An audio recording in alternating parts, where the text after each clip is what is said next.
ஓம் சாந்தி. VK. Surajbhai அவர்களின் தாரணை வகுப்பு, ஜூலை 21, 2024. ஸ்வர்க்கத்தின் படைப்பாளராகிய சுயம் பகவான் நம் முன்னிலையில் ஸ்வர்க்கத்தின் அரசாட்சியை கொண்டு வந்திருக்கிறார். இரட்டை கிரீடத்தை நமக்காக எடுத்து வந்திருக்கிறார். மேலும், நீங்கள் தூய்மையாகுங்கள், நான் கூறும் கட்டளைகளின்படி நடந்து கொள்ளுங்கள் என்கிறார். வெறும் இந்த ஒரு பிறவியில் தூய்மையாவதற்கான முயற்சி செய்யுங்கள் என்கிறார். ஸ்வர்க்கத்தின் அரசாட்சியை அடைவதற்காக இந்த ஒரு பிறவி நாம் ஏன் தூய்மையாகக்கூடாது? தனக்குத்தான் பேசிக்கொள்ளுங்கள். தூய்மை தன்மையினால் சுயத்தினை அலங்கரித்து கொள்ள வேண்டும். யோக பலத்தினால் சுயத்தினை அலங்கரித்து கொள்ள வேண்டும். பகவானே நம்மை அலங்கரிக்க வந்திருக்கிறார். ஸ்தூலமான அலங்காரம் அல்ல, ஆத்மாவிற்கான அலங்காரம். ஆத்மாவிற்குள் நல்ல குணங்களையும் சக்திகளையும் நிரப்பிவிட வேண்டும். மேலும் தூய்மை தன்மையினை நிரப்பிவிட வேண்டும். இதுவே மிகப்பெரிய பர்சனாலிட்டி ஆகும். ஏனென்றால் இதுவரையிலும் இவ்வுலகில் இதனை யாரும் கற்பிக்கவில்லை. பகவான் வந்துதான் நமக்கு தூய்மையாவதற்கு கற்றுத்தருகிறார். வெறும் கட்டளை மட்டும் இடவில்லை, கற்றும் தருகிறார். சாது சந்நியாசிகளும் தூய்மையை கடைபிடிக்கிறார்கள். ஏனென்றால் தூய்மை இல்லாமல் தனது லட்சியத்தினை அடைய முடியாது என்பதை அவர்கள் அறிந்திருக்கிறார்கள். அது தந்திரத்திற்கான தவமாக இருக்கலாம், அல்லது முக்தியை அடைவதற்கான தவமாக இருக்கலாம், அல்லது பதஞ்சலி முனிவரின் ராஜயோகத்தினுடைய நிர்சல்கல்ப சமாதியை அடைவதற்கான லட்சியமாக இருக்கலாம். எந்த ஒரு தவத்தின் சாதனையும் தூய்மை தன்மையின் தாரணையின்றி வெற்றி அடைவதில்லை. உண்மை என்னவென்றால், தூய்மையின் பலத்தினால்தான் இயற்கை கூட தூய்மையாகிறது. தூய்மையின் பலத்தினால்தான் மனித வாழ்க்கையில் சுகமும் அமைதியும் நிறைகிறது. குடும்பங்களில் மிகுந்த மகிழ்ச்சி நிறைந்து விடுகிறது.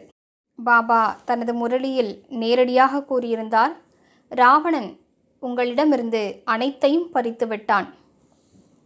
கதைகளில் கூட காட்டுகிறார்கள் அல்லவா?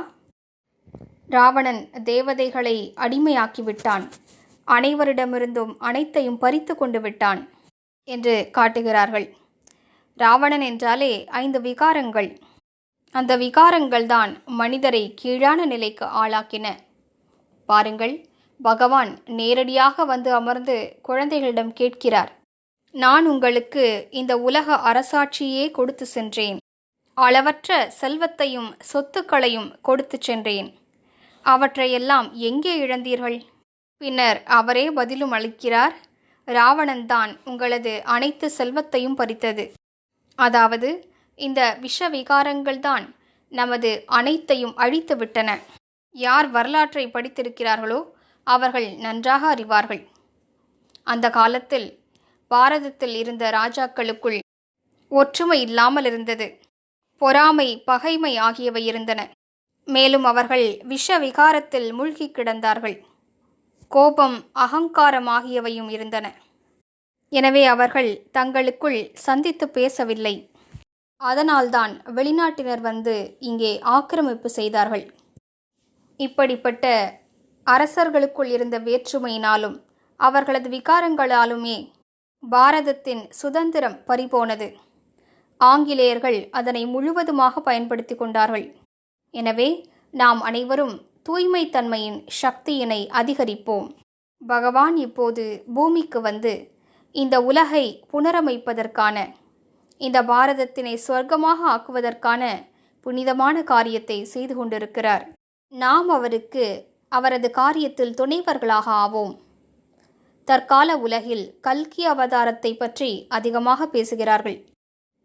பகவான் ஒருபோதும் நம்மை போன்று பிறவி எடுப்பதில்லை. ஆனால் தற்கால மனிதர்களோ கல்கி அவதாரத்திற்கு மனைவியை கூட காட்டுகிறார்கள். அவர் குதிரை மீது சவாரி செய்து கையில் வாளோடு வருகிறார் என்கிறார்கள். தற்காலத்தில் குதிரையில் ஏறி வாளை வீசிக்கொண்டு வருவதற்கான காலகட்டம் அல்ல. தற்காலத்தின் காலகட்டமே வேறாகிவிட்டது. மேலும் பகவான் ஒருபோதும் வன்முறை செய்ய மாட்டார்.